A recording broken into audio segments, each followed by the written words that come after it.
সহজ টেকনিকে job math প্রশ্নে লেখা আছে 32 গ্রাম মিশ্রণের সোনা ও তামার অনুপাত 5:3।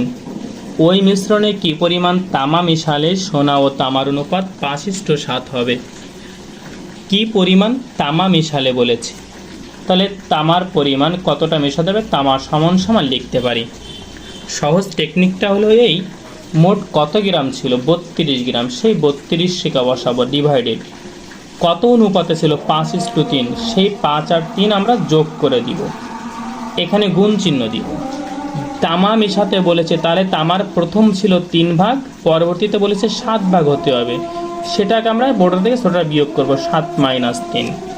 তাহলে এখানে 32 ভাই 5 আর 3 8 গুণ 4, 4 দুগুণে 8, 16 দুগুণে 32, অতএব 16 গ্রাম যদি তামা মেশানো হয় তাহলে অনুপাতটা 5:7 গিয়ে পৌঁছাবে।